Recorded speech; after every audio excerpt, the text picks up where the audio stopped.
Welcome to Leadership Pulse podcast. I am Jay Sharma, your host. Today we have with us Kim Fitkin, who is a digital market leader turned into a leadership coach and a business consultant, and is here with us. Today we'll be discussing an important topic, which is giving and receiving feedback.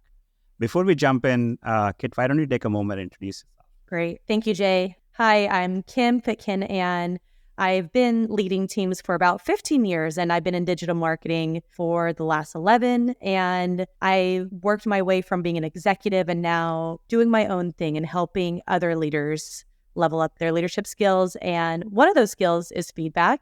And I'm super excited to talk about it today because feedback is something that all leaders need to learn how to master.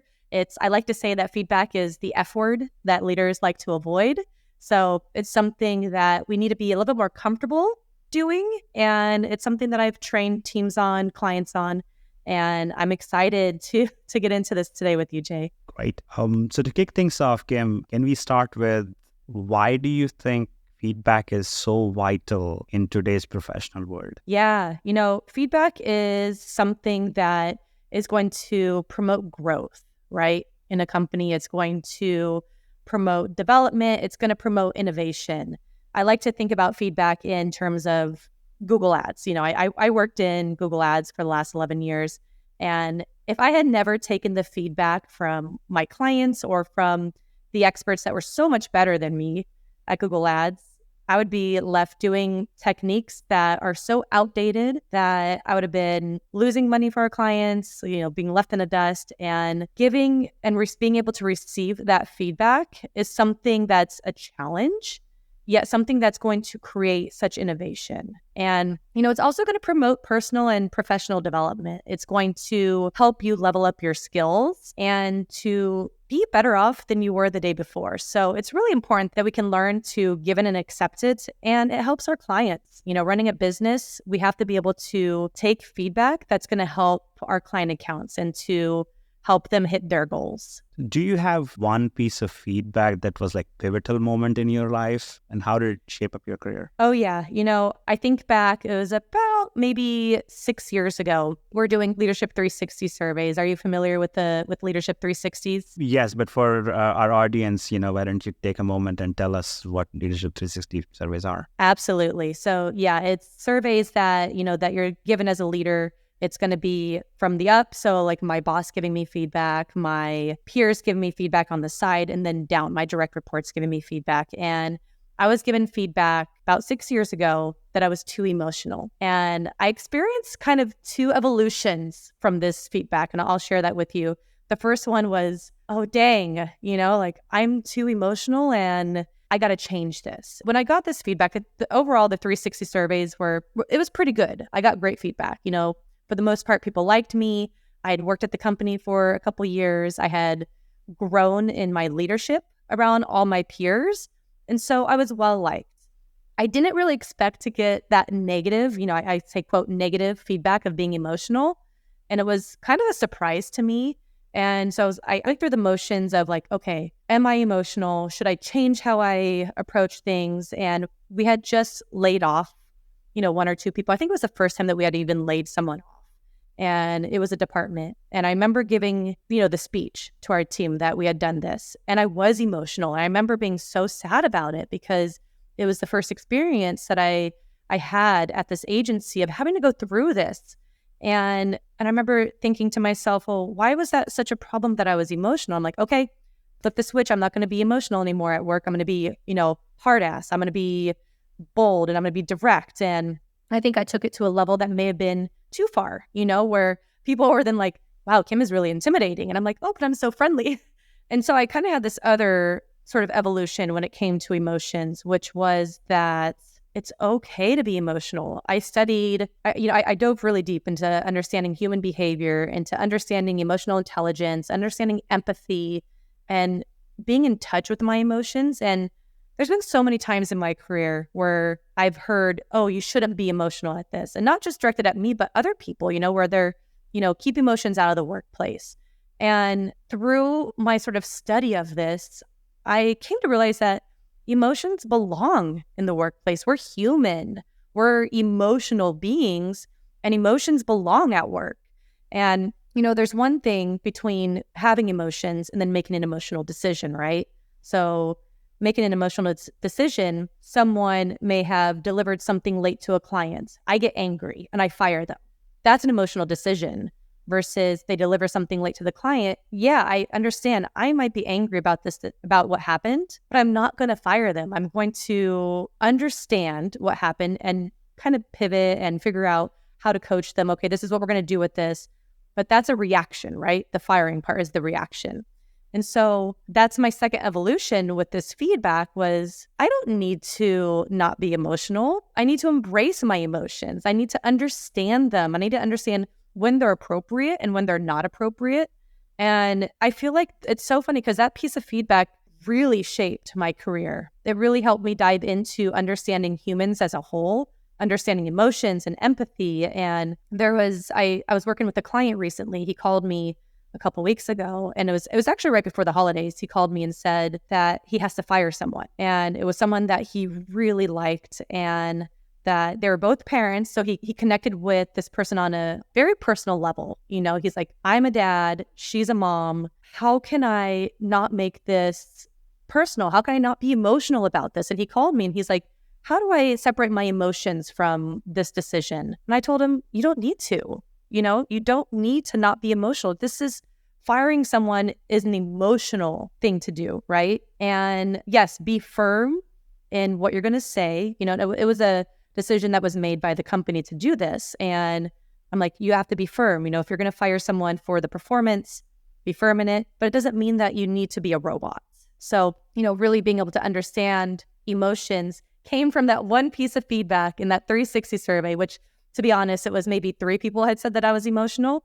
But I also think that people might not know what emotions really mean either, and when it's appropriate to be emotional or not in the workplace. So yeah, that was probably my big defining moment in my experience as a leader. Wow, this is profound. And I think you kind of touched upon a few very important points that I would want to delve into.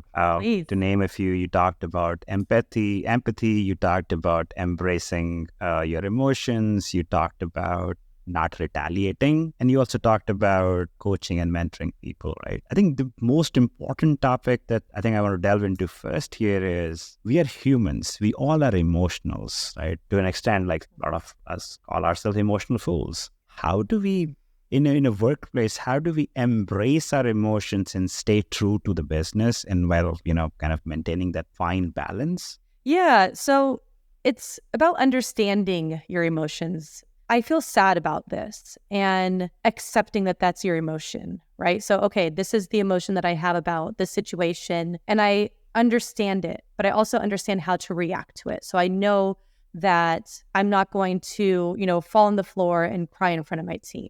That's going to be a reaction that's not going to get what you want out of your team, but it's okay to show that you're sad. It's okay to show that these things affect you. It creates this level of, they call it psychological safety, where it's okay to make mistakes. It's okay to be open. It's okay to open up to your team and to be vulnerable. And I found in my experience working with my team that when I've shown that vulnerability, it makes me approachable. It makes them trust me. It's built relationships where they're like, okay, Kim is human.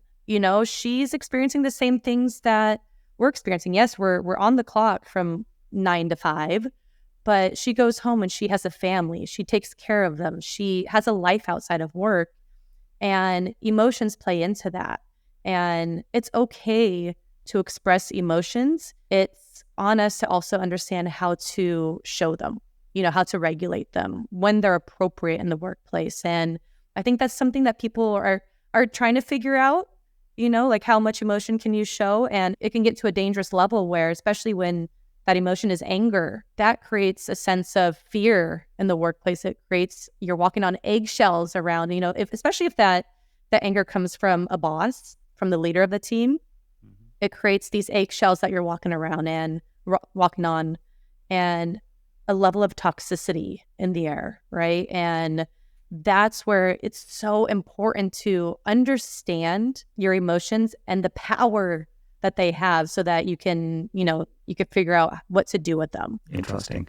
And how does empathy kind of plays a role in this, in balancing emotions? Gosh, empathy is so important when it comes to being a leader. You have to be able to connect with your team. You have to be able to understand what they're going through. They say, put yourself in their shoes. And you have to be able to, especially as a leader, you're going up through the ranks. You can sometimes forget what it was like, right? You could forget that you had to do this as an individual contributor or as a more junior manager. And so really being able to connect with their emotions is important. And, I had a manager one time who struggled with empathy. And I hear the experts talk a lot about it. Is empathy a talent? Is it something that you have and you can't really develop? Or is it something that you can work on?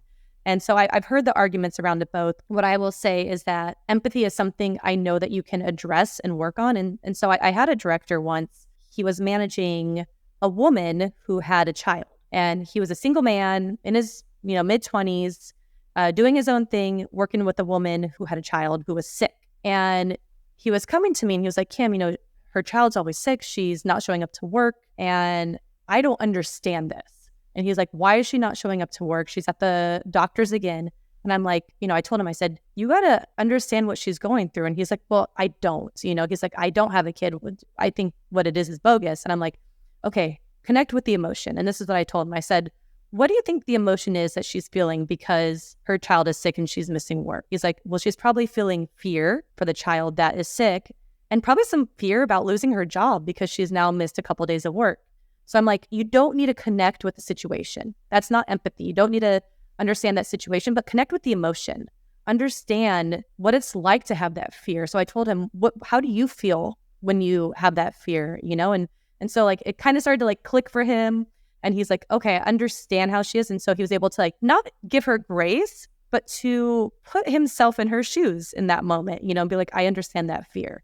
So being able to empathize with your team is going to create trust. It's going to create relationship building. And if you have trust and relationships with your team, you're going to help them realize their own successes and you're going to do better as a manager in that result. Interesting. You made some really interesting points here. But since our topic is about giving and taking feedback, how should you take embracing your emotions, empathy, when you're trying to give feedback as a leader? Yeah. So this comes from my favorite place that I get my feedback sort of knowledge from comes from Kim Scott's book, Radical Candor. And she talks about, there's 4 quadrants to radical candor. And you want to end up in the care personally and direct, challenge directly. So she talks about caring about that person. And when you're giving feedback to someone, you're doing it because you care about them. And that's how you should approach feedback is, I'm doing this because I care about your career. I care about your growth. I care about where you are today and I care about where you're going to be tomorrow. So you're giving them this feedback because you are invested in them. And that's the emotion behind it, is that you want to see them grow and you have that compassion. Same goes for the feedback if you need to give someone, negative feedback or if you're going to fire them, is that you care about them in that moment. You're showing compassion by giving them something that might be hard to say and it might be hard for them to hear, but it's compassionate in a way. You're doing it because you want to help them. So that's where emotions come into feedback. I think, building onto this topic, we've also heard sandwich feedback, right? Which I think closely relates with this thing. Tell us a little bit more about sandwich feedback, what it is, and how should we avoid it? Yeah, if you want to get me heated, yeah, I'm going to say, if you want to get me heated up about a topic, bring this into it. I call it the stale sandwich, and it needs to be tossed in the garbage. It is not edible. It is going to ruin your stomach. The feedback sandwich is good for what it's done in the past, right? It's worked. I think it has worked. And there's a reason people talk about it because they probably have seen results from it. They probably have seen success from it. But are they seeing 10% of their, of all their conversations be successful? Or would they rather see 98% of their conversations be successful? I think with the feedback sandwich, you're not going to have successful conversations. What it does is it confuses people. Because so the feedback sandwich, for anybody who's listening and you don't know what it is, it's layering what you really want to say in between something positive and another thing positive. So being like, hey, Sally, wow, really great presentation yesterday. You shouldn't say that word so much, but I really like you, So Sally, she's like, oh, cool, I had a great presentation and my boss likes me. Awesome, but she may have said a word too much and she didn't catch on to that because it was there. Or the flip side of that is she just lingers onto that. She's like, wait, she said that I said this too much, but she likes me. I'm confused. Do I need to improve on that or do I not need to improve on that? So the feedback sandwich it's confusing. I think it's manipulative. You're not doing a favor for the person that you're leading. You are sugarcoating what you really need to say, and it's for your own good. It's not for their good. It's so that you feel better about yourself when you're giving that feedback. And it's selfish. That's not fair to the person that really needs to hear what you have to say. So as you can tell, I'm very passionate about this because I think our teams deserve better. They deserve better leaders. They deserve leaders who are going to be honest. The relationship between a leader and their team is built off of trust and honesty. And when we use the sandwich feedback, it's offensive in a lot of ways. So I'm not a fan. I think you hit the nail on the head. The way I like to think about this is feedback sandwich is a self-fulfilling prophecy where you feel good that I've given the feedback and you don't really care about did that feedback actually yielded the results that you wanted to see. Yeah, it's the avoidance. They're trying to avoid giving the feedback to make themselves feel better. And I've been there. I mean, I won't deny that I've done it before. Absolutely, I have. And I think especially as a new leader or a leader who hasn't had a lot of training, you might see this, right? You might see it in some training programs and give the feedback sandwich to, okay, I'm going to go and try that. And, it's going to make me feel really good. Okay, I did what I had to do. And my job is to give feedback. But unless you know what the purpose of that feedback is, you're going to miss the point of it, right? I think that's it. That's a nice inflection point into the next topic I wanted to dig into. What do you think are the common obstacle people feel when it comes to giving critical feedback? I think there's a few. One, they're afraid of conflict. They don't want to ruffle feathers. They want to be the good guy. They want to be friends. I see this a lot with new managers who, they may have been promoted from the team, so promoted from within. And they're now managing their peers. Like, I used to work next to Sam, and now, I'm leading Sam, but we're still buddy. And so I don't want to not be his friend. I still want to be besties with him. So they're afraid of that conflict, and the advice that I give people with this is that you cannot control how someone is going to react to feedback. You can't control if they're going to get defensive, if they're going to be accepting of the feedback, but you can control how you deliver it. So it's really important to use that, how to overcome that sort of fear, and to also recognize that as a leader, it is your job to give feedback. Let's see, I also see that, they're afraid of damaging relationships or even retaliation. So like whenever you're giving your boss feedback, I think this is, and maybe we'll get into this a little bit more, giving your boss feedback, like they have the career in their hands, right, over you, and giving them feedback is hard because you might be afraid of retaliation. And then a lot of leaders just aren't trained. And I think that's the biggest one that I see. Leaders are afraid of the conflict. They don't want to ruffle feathers. They want to be best friends with their team. And that's what they think teams are. They're supposed to be friends, and that they just haven't been trained. So I think that's a lot of times those are the two main reasons I think why they really avoid giving feedback. I think one thing that you mentioned last few seconds that caught my eye was deliver the message. Don't worry about how the other person is going to react to it. Yeah. Like, tell me more. Like how, as humans, like when you deliver the message, the emotions are in front of you. How do you acknowledge them, but not, I don't know, like what should I read into it? Yeah, I get where you're going with that, Jay. And I think that's one of the hardest things to do. And I have a leadership philosophy, and it's a Triforce. I call it a Triforce. And part of that is my lessons in Stoicism and how that has influenced me as a leader. And it's the power of acceptance. It's the power of understanding what I can control and what I can't control. And it took me years to get here. It's a mindset. It's a complete change in how you look at things. So asking a leader to be like, don't care about what people think, or not don't care about what people think, but like understand you can't control them. It's such a hard thing to grasp and to practice. And it takes practice to do it. And intentional, conscious thinking around it, because these conversations can be so emotional, right?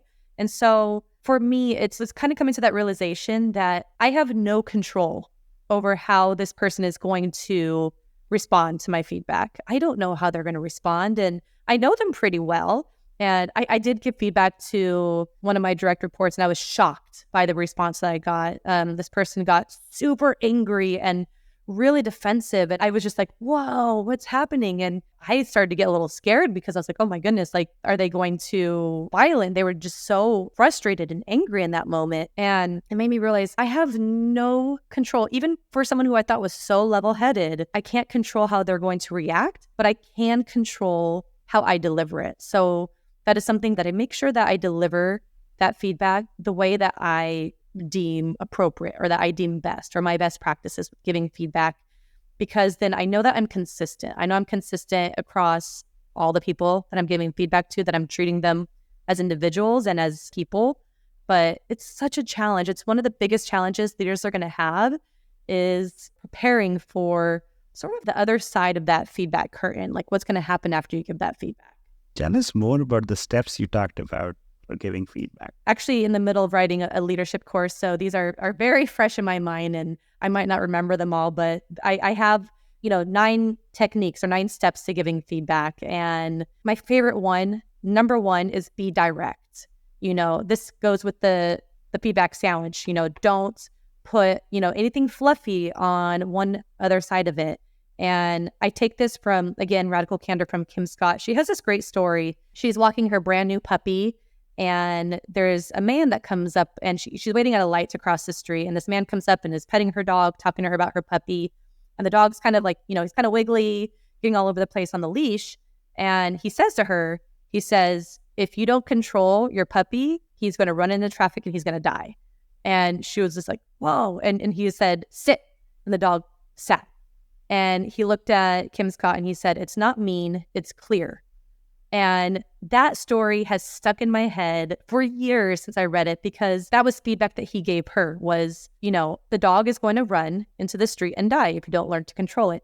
It was direct. It was to the point. It was to her, and he wasn't fluffing it. He wasn't being like, oh, I love your dog so much and it might die if you run into the traffic, but I love your dog so much. It was, you need to learn how to control your dog. And I took this approach and I've applied it to every single conversation that I go in with my team, or whenever I coach someone on giving feedback, is be direct. So that's number 1. Number 2 is show compassion. Understand, like what we talked about, is the emotions, and connect with them, have empathy, be very specific with your feedback. So make sure that, if you're giving feedback, you don't want to say, the presentation you did yesterday was sloppy. Well, okay, what about the presentation? The presentation you did yesterday, I wish you would have spent more time working on this slide here, because that was the most important to the client. So it's being very specific, and also make sure that it's timely. You want to make sure that the feedback that you're giving is current. Don't get me started on annual reviews. If you want to see me heat it up again, is if you're waiting to give feedback at the end of the year, if you're waiting to give feedback at the end of the year, don't, and I could talk about that for hours too, but a few more practices that I like to tell people is be confident. When you're giving feedback, you have to be confident. So as a leader, your team is trusting you with the information you're giving them. If you're being like, I think you should, probably level up on your presentation skills, they're going to be like, wait, do I need to, or do I not need to? So, really be confident, ask questions. So make sure that, if you're giving feedback, you're curious about it. So you're not just that you're like, hey, your presentation sucked yesterday, and, you're giving them feedback on it. Like, well, what happened during that presentation? Like, how come you left that slide out? Why didn't you do that? So you're understanding why before you're giving that feedback. And, 2 more points I want to make about delivering feedback is you have to take ownership. If the feedback doesn't hit, it's on you as the leader to first look at yourself. So, if you're giving someone feedback about a presentation, and then they go and they do another presentation and they didn't implement something, what could you have done as a leader? Like, did you give that feedback to them directly? Were you clear with them? So you have to really be able to look at yourself first, and then be able to approach that with them. And then the one piece of advice that I give that always gets missed is the follow-up. So if you're giving feedback to someone, follow up on it, because it'll just get lost, and then you'll get frustrated again if something doesn't happen. But if you're constantly following up with them, they're going to be like, okay, cool. Kim, she sees that, she's interested in my presentation. She wants to make sure that I do it right. And, I'm going to go and be like, hey, how'd that presentation go today that you now had? Cool. You used that slide. Awesome. So being able to have that follow-up at the end of it is really, really important. And it's a step that I think that gets missed when delivering feedback. This is a great framework. And for all our audience, when this course from Kim comes out, please go take this course. Kim is one of the best. Please. Thank you, John. All right. Moving on to the next question. We've all heard about constructive feedback, but there is this phenomenon that I recently learned about, destructive feedback. How should one think about differences between constructive and destructive feedback, and how can we avoid destructive? Yeah, that's a great question. And it's funny that you bring this up, because I saw something similar to this question, or I saw someone talking about destructive versus constructive actually earlier this week. And I don't know if it was about feedback, but it that came up, and I'm like, ooh, this is such an interesting topic to talk about. There's that fine line, right, between destructive and constructive feedback. But it's pretty blatant when you are destructive. And I see destructive feedback happen when you're using words and you're making it personal, because feedback isn't meant. So here's the thing.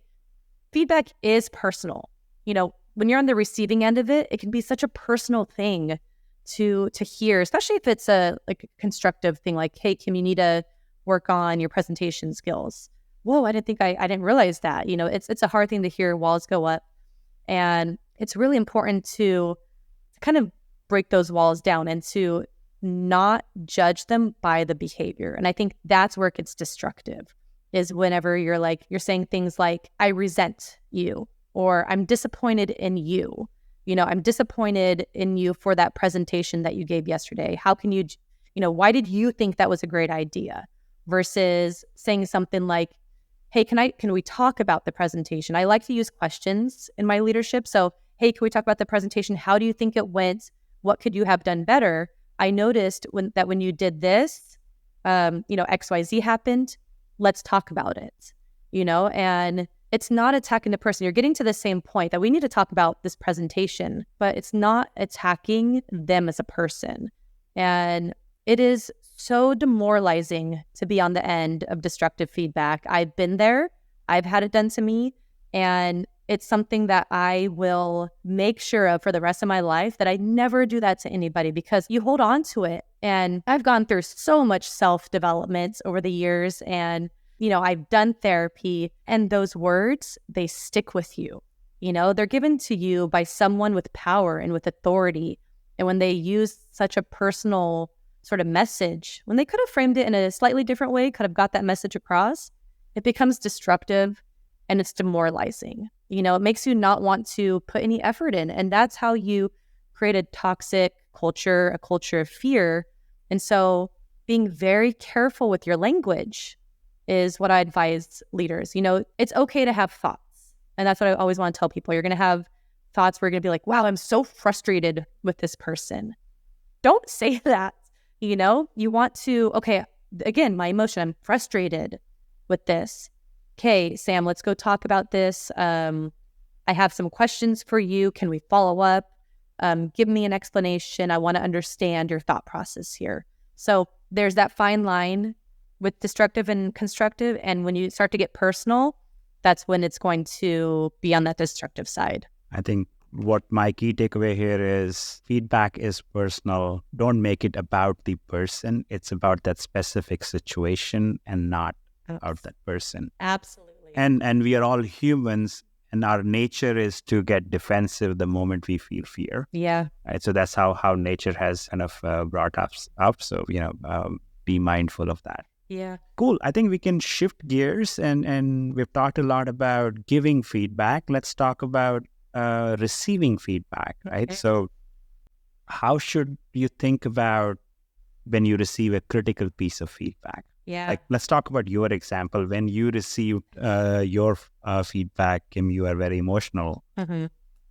How did you deal with it, and how should one think about it? Well, I went home and drank a glass of wine, maybe cried into my pillow for a little bit. Just one? I'm, I don't want to give too much away, maybe a bottle. But, No. it's such a giving feedback, no matter how much you prepare for it. I knew I was going to get this feedback. I knew that I had sent out this 360 survey. I knew that people had responded to it. I knew I wasn't perfect, even though I was hoping I was. I knew that I was going to get something back that might be a little negative. And yet it's still it's still a shock to the system. You never want to hear that something you did was wrong or that someone thought that you aren't great at your job. And my gosh, there was some feedback in there that said like, Kim in this position, she's not right for it. How could she think that she is an executive at a company? She's never been trained. And I was like, whoa, that's kind of like a dagger, and it was a pretty personal piece of feedback. And so my advice on that, whenever you're getting feedback is to kind of understand what is meant to be taken and what you can leave to the side. Like you don't need to take all feedback. And that's something that I want to make sure leaders and people who get feedback from their leaders understand is some of it is not good feedback, and so you really have to kind of figure out what that is. I saw 95% of the people who gave me feedback say I was doing an amazing job and 5% saying I sucked at my job. So I'm like, okay, I could get caught up in that 5%. And I was caught up in that 5%. I was like, oh my gosh, these people don't like me. What can I do to be better? I'm a people pleaser and I want them to like me. But 95% do. So I think I'm doing something right, So understanding what feedback to take, what feedback to dismiss. And also when you're dismissing it, you better be dismissing the feedback that you shouldn't. But like, even with the feedback that said, oh, Kim, she's not really an executive type or whatever. I'm like, okay, cool. I'm going to take a little piece of this and I'm going to level up my training. So I had a mentor. I'm like, I'm going to read about this. I'm going to watch YouTubes. I'm going to listen to podcasts and learn everything I can about leadership so that I can be a better leader. So I didn't agree with everything they had to say, but I was able to take a nugget from it. So other advice I like to give leaders is to check your ego. It is humbling and it is so hard. We all have egos, right? It's a human thing. We don't want our ego to be damaged. It's a hard thing to set aside, and you have to do it intentionally. You have to do it and be like, I am not going to take this feedback as a personal jab to me. I'm going to take it and try to figure out what I could do with it. So that's the first thing I say to leaders is, to check your ego. You want to listen to the feedback, listen without interrupting. I want to preach this from the rooftops to all leaders. Listen to the feedback, understand it, respond to it. Don't react to it. Again, that's the emotional part of it, right? Respond. I got your feedback. Thank you for the feedback. That's another thing is thank the team for the feedback because, we talked a little bit about retaliation earlier, that as a leader, if I'm getting feedback, that person who gave me feedback put themselves out there. They did something that is so hard to do, to give a manager feedback, because I have the power to fire them. I have the power to change their salary. I have the power to cut their hours and put their effort into giving me feedback at the risk of that. That takes a lot of guts. So thank them for it, and ask questions, understand more about the feedback. And then two more most important things to do is to model the feedback. So if you got the feedback, act on it, do something with it. So if I got the feedback to, hey, Kim, you're not giving us enough time to finish this project every month. Okay. If I'm like, yes, I got your feedback. Thank you for giving me feedback, you guys. But then the next month I don't give them that time, then they're gonna be like, why'd I give her feedback? So model it, especially if it's something that you can do, something that you should do. And then the last piece is to ask for more feedback. Keep asking for feedback. Show that you're open to it. So you're going to model it and then you're going to ask for more because you want to show that you are open to learning. You're open to getting more of it. I think I would love to make a small tweak to the framework that you provided about listen, understand, and respond. The way I like to think about it is listen, understand, acknowledge, and then respond. Then response can come days later, that's fine. But after acknowledging I got the feedback, let me sleep on it. Let me come back to you with how I'm going to improve on it. I think that kind of completes the full circle. Yeah, I think that's a great point, Jay, because especially like with the responding, you might not want to respond the same day. And this has happened for me where I've gotten feedback and I'm like, because you know how like, if you know yourself well, you might know like for me, I can tend to overreact. I know this about myself. I know that I can reactive or impatient when it comes to things like this. So I know that if I'm going to hear something like this, I step away. I go and I take a walk. I walk around the block and I sleep on it because usually the next day I feel a little bit better about it. And I'm like, okay, I don't need to react the way I was going to, because like we said earlier, it's personal, right? And we could take it personally, even though it's not meant to hurt us as a person. I think the other thing I want to dig a little deeper into is you talked about you received the feedback and you're going to keep some and you're going to discard some. Mm-hmm. How should one differentiate between like what is worth discarding and what is worth keeping? That is a great question. And I would say, something that's worth discarding is going to be something that is maybe personal, So there was a piece of feedback that I got once from a leader who said, Kim, I don't see the motivation in you. And I'm like, it's your feeling. Like, it was such a weird thing for them to say that to me because I was like, well, that's you. That's your feeling, but that's not me. And so that piece of feedback I completely disregarded because it was not something he could feel, right? Or that I could understand his feeling of. You know what I mean? So that was something that I disregarded because it was personal to him.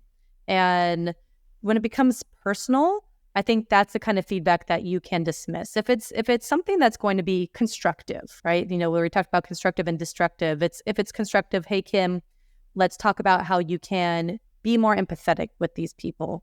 Okay, let's talk about it. But if it's something like, hey, Kim, I'm really disappointed and I want you to help me be less disappointed in you.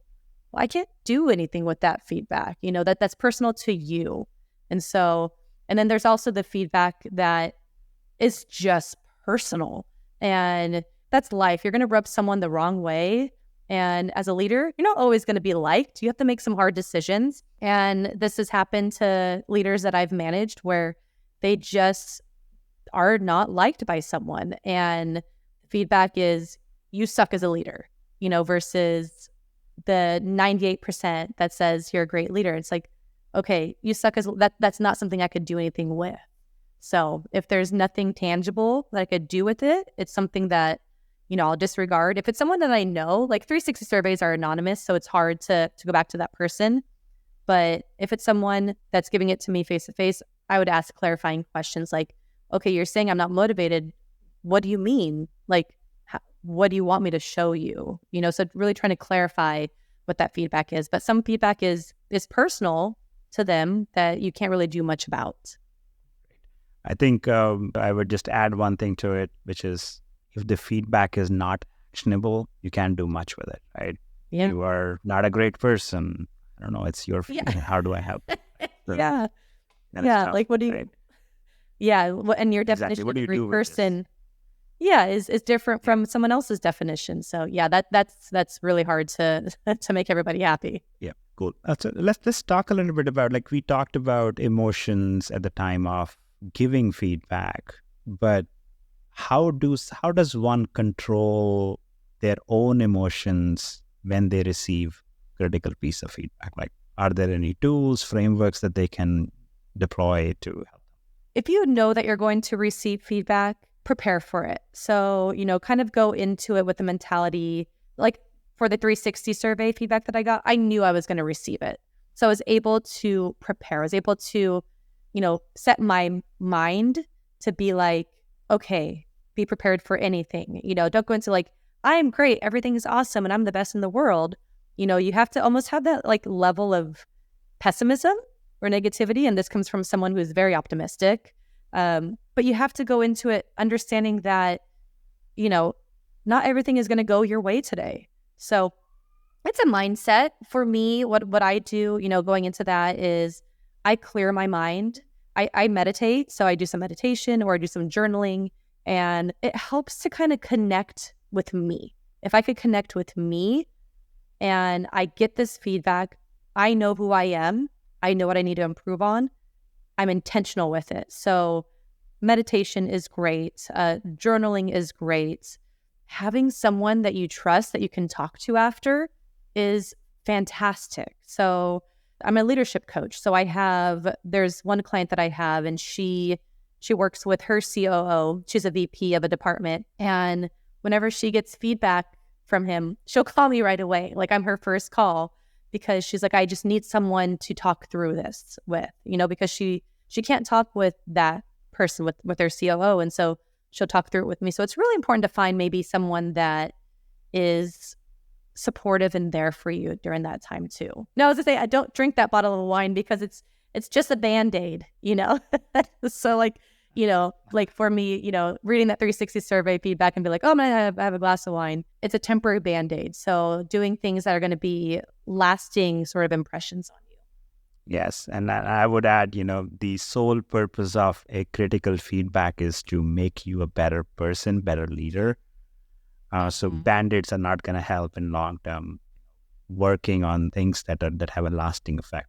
Definitely. We are almost towards the end of the interview, so I have a couple of last questions for you, and the next one might be a little controversial, but I think in today's era, how do we make sure when we are giving feedback as leaders, we avoid any sort of biases? For example, and I'll just play it out. Like if I were to give feedback to you, like how do I make sure that doesn't become you are just a woman hater, or you don't like people with experience, much wiser people? Like, how do we avoid all that biases? Because I think that's a slippery slope. Yeah. And thank you for bringing this up, Jay. I will say biases, they exist in feedback, and HBR does a great article. They have a great article about it, about gender bias when giving feedback. And it's from about 2 years ago, I think, and that there's a bias that exists for women receiving feedback versus men.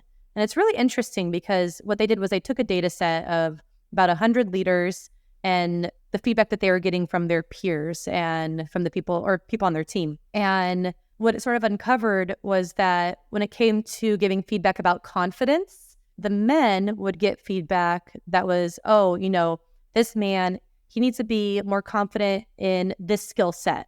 And for the woman, it was, she needs to be more confident as a whole. And then when it came to assertiveness, it was like men need to be, the feedback men were getting was, he needs to be more assertive in this. She needs to be more cooperative. So it's such an interesting thing and so important to keep in mind that biases do exist. It's not like it was 70 years ago in the era of Mad Men where, men are slapping women on the behind. That's not where sexism exists and biases exist. It's so much more vague than that. And it's so important for leaders to recognize that it exists, that there's going to be biases when it comes to gender, when it comes to cultural diversity. So, there's going to be people who prefer to get feedback, delivered in a way that's going to be more gentler than someone who, might want something more direct. And then same, with age discrimination or with skill discrimination, that if you're working for someone, if your leader is younger than you, what does she know? She's only been doing this for 10 years. I've been in the industry for 40 years. It's such a hard thing to understand and a hard thing to do. And what's worked for me when I work with my teams is we use behavioral assessments. It removes the bias from someone. So we use something called DISC, and I don't know if you're familiar with it, or the audience that's listening, DISC, it measures someone's behavior. So the dominance of someone, the influence that they have, the steadiness that they have, and the compliance. And we use it as a communication tool. I've used this for my team where I know that she likes it if I'm more assertive. So when I give my feedback to her, I'm going to be very direct, assertive. I'm going to meet her at that place. Whereas if I'm working with a guy over here who, he's a little bit more, he doesn't like it in your face. So the feedback I give to him, while still direct, because I believe in direct feedback, is going to be delivered at maybe a different tone than what I delivered to the person over here. So it's so important to understand who you're talking to understand human behavior, and then to recognize your biases. So we're not going to get it perfect. We're human. It's hard to remove our biases, but we have to recognize that they exist and to do our best to stay consistent, and that we're going to, just because this guy over here is, maybe he likes things more gentler, does not mean I don't give him feedback. I give him feedback just as much as I do to the woman over here, but it's going to be delivered in a way that's going to be individual to them, that's going to make them understand it and receive it well. Great. I think it's very important. You said it right. We are humans. We probably won't be able to remove all our biases, but being aware that we have biases, being empathetic, understanding where the other person is coming from is definitely going to help. Yeah. All right. Last couple of questions for you, Kim. We want to get to know you a little better now. So start with, who are the 3 most influential people in your life and who has helped you shape up who you are today? To pick 3 it's such a difficult thing, right? And to also kind of figure out gosh, what does influence mean, right? And so I'll take it as, who has made a big impact on me. And the first one, it's maybe a little cheesy, is my dad. My birth mom died when I was a baby, when I was 18 months old. And he had me and then my brother, who was only 4 months old at the time. And he raised us. He remarried to our stepmom, who I adore. And he made the point that family is number one. Family comes before anything. And he didn't miss one competition, one baseball game. He was over at my brother's baseball field and over at my pool for my diving competition, and he never missed it. He would make sure that he was there. And so I've brought that into my life, that family, no matter what, number one, I will sacrifice anything for them and I will do anything to support them and to make them happy. So dad, number one.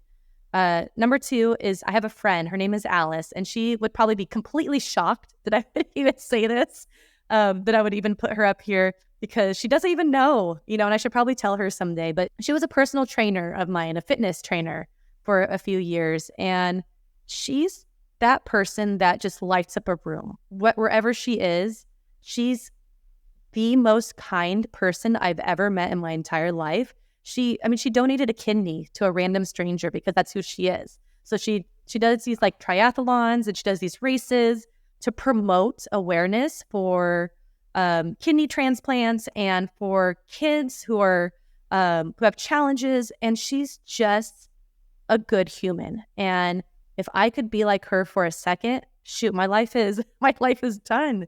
She's such an amazing person. And everybody deserves to have an Alice in their life. And, number 3, I would say, comes from history. Abraham Lincoln is someone I look up to as a leader. And everybody, you have this idea or this story or this concept of who Abraham Lincoln is, right? He was our president and he was this great leader.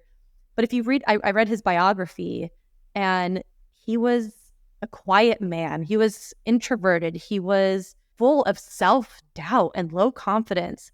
And to hear the stories about him, to hear how he talks about himself, how he felt he wasn't worthy in some parts, it makes him so real. Because, the end result, we learn who he is as, the leader of the United States. And he did this great thing, and he had such an influence on our culture. You hear that end, but you don't understand his life, what he's gone through. And I think that's such a cool thing to know who he was as a child, who he was as a teenager, as an adult, and the struggles that he went through to get to where he was. And he was such an interesting man. And I take a lot of his leadership quotes or a lot of what I've read about him, and I try to apply those into, my understandings and teachings as a leader. Thank you for sharing such inspiring stories. All right. Where can our audience find you online? Where can they connect with you? learn more about you? So they can connect with me. I have my website, kimfitkin.com. They can go there, and also LinkedIn. I create a lot of my content on LinkedIn, and I'm there 5 days a week. So LinkedIn, I think /Kim Fitkin. And then also I have a TikTok account. I will be doing more on TikTok. So Kim Fitkin on TikTok. I'll be putting some more content there. So check me out. Awesome. And for all our audience, we'll link all the places where you can find Kim in the description below. All right, Kim, 2 questions are left for you. Second last question to you is, if time and resources were not a constraint, what would you rather be doing? I would say leading, but if I had to be doing something else, it's so funny people ask me this, I would own a cupcake shop. And I love to bake. I wish I had more time to do it. And it just seems like such a fun thing to do, but I would never in a million years do it because I know how hard it is. And things are hard in life, and what I'm doing is hard, but working in a bakery, shoot, I've heard that's really hard, but I love cupcakes and I love to bake. Awesome. Hopefully your dream comes true one day. Yeah. All right. The last question to you. What is one last piece of advice that you want to leave with that? When it comes to feedback, I'll say that know that it's your job to do it. It's going to be uncomfortable. It's not going to be fun. It's going to take practice, but understand that this is the role that you signed up for. You are a leader, and leaders, they get stuff done. And part of getting that done is giving feedback. You are there to help your team grow, and you do that through feedback. So don't take the selfish route and just, think about what it's going to do for you. Think about your team. What are you doing for your team? They're going to get better through what you give them. Awesome. Couldn't have said any better. Thank you, Kim. Thank you for such a wonderful and insightful interview. We'll hope to have you back on the show. I know you are also very, very, keen about human behavior. So one day we'll probably talk more about behavior. All right. And thank you all our audience. And if you are new to this channel, please subscribe, like, and, hit that bell icon so you don't miss any of our new episodes. Thank you.